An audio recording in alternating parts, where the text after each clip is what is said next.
কালীগঞ্জ লালমনিরহাট ২ আসনে মানুষের স্বতঃস্ফূর্ত যে সাড়াটা আমি পাচ্ছি তার মূল কারণ হচ্ছে এই এলাকার মানুষ একেবারে অকৃত্রিমভাবে অন্ধভাবে আমার বাবাকে সমর্থন করেন বা ভালোবাসেন। তারা পরপর ৭ বার আমার বাবাকে এমপি হিসেবে নির্বাচিত করেছেন। এটা মানে বাংলাদেশের একটি বিরল ঘটনা এবং একমাত্র ঘটনা। সংসদীয় ইতিহাসে তিনি একমাত্র ব্যক্তি যিনি পরপর ৭ বার নির্বাচিত করেছেন। এই এলাকার মানুষের কাছে সবচেয়ে বড় প্রতীক আমার বাবা।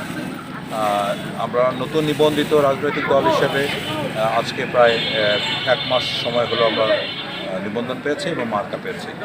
তো এতদিন এটা অনেকের কাছে জানা ছিল না, জানা মাত্র তারা সকলে আমার প্রতি আমার বাবার প্রতি যেরকম সমর্থন জানিয়েছে সেভাবে অখণ্ড সমর্থন জানিয়ে যাচ্ছেন। সুতরাং এই সারাটা অভূতপূর্ণ এবং আমি জয়ের ব্যাপারে শতভাগ আশাবাদী ইনশাআল্লাহ।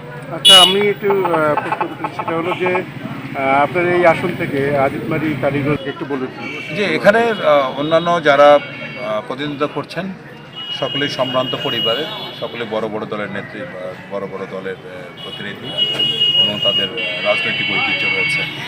তাদের প্রতি সম্মান রেখে আমি বলতে চাই অবশ্যই এখানে প্রতিনিধিত্ব হবে এবং এই প্রতিনিধিত্ব অবশ্যই বিএনপি, জামাত ইসলাম, এমনকি ইসলামী স্বাস্থ্য আন্দোলন তারাও হয়তো প্রতিনিধিত্ব থাকতে পারে। তো হবে, একটা প্রতিনিধিত্ব হবে। এখন আমি আশাবাদী তো হবই, যে কোনো প্রার্থীকে জিজ্ঞাসা করেন না কারণ সে বলবে সে শতভাগ আশাবাদী। সুতরাং সেই প্রশ্নটা আপনারা সেভাবে বিবেচনা করতে পারেন। কিন্তু আমি আমার অনেক বিষয়ে লক্ষ্য করে, বিশেষ করে আমার বাবার অবস্থান, আমার বাবার যে ঐতিহ্য, আমার বাবার প্রতি মানুষের মনে, এটাকে আমি বড় একটা ফ্যাক্টর হিসেবে বিবেচনা করছি। তো আপনি কি সেই জায়গায় অন্যান্য যারা প্রার্থী আছে তারা বিভিন্ন ধরনের জনগণকে সত্য বলুক মিথ্যে বলুক একটা করে প্রতিশ্রুতি দিচ্ছে, সেই জায়গা থেকে আপনি জনগণের কাছ থেকে আমরা শুনেছি আপনি বেশ সাড়াও পাচ্ছেন কলম মার্কা প্রতীক নিয়ে। তো আপনি এরকম কোনো প্রতিশ্রুতি তাদেরকে দিচ্ছেন কি? না, আমি কোনো প্রতিশ্রুতি দিচ্ছি না। আমি প্রতিশ্রুতি আমি দেই না, আমি দায়িত্ব নিয়ে কাজ করি। আমার বাবা কোনোদিনই প্রতিশ্রুতি দেন নাই। আজিতমারি কালীগঞ্জের মানুষ খুব সুস্পষ্ট জানে উনি কথা দেন নাই, কিন্তু অনেক কাজ করে গেছেন।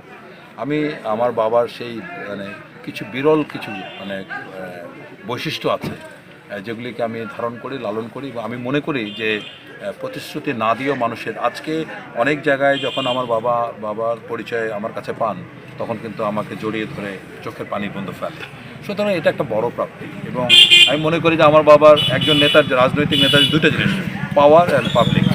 আমার বাবা সবসময় পাবলিককে পছন্দ করেছেন, জনগণকে ভালোবেসেছেন, জনগণের জন্য যখন যেটা প্রয়োজন তখন তিনি সেটা করার চেষ্টা করেছেন। সুতরাং আমি মোটেই প্রতিশ্রুতি দেবো, কারণ প্রতিশ্রুতি দিলাম, প্রতিশ্রুতি রাখতে পারলাম না, পরের বার তো আমাকে লোকজন তুচ্ছতা ছিল। সেই জায়গা থেকে আপনার জনগণের কাছে আপনার মেসেজ? জনগণের কাছে মেসেজ, মুজিবুর রহমানের সন্তান হিসেবে আশা করা যায় আমিও তার মতো কাজ করব, এতটুকুই মেসেজ। Thank you.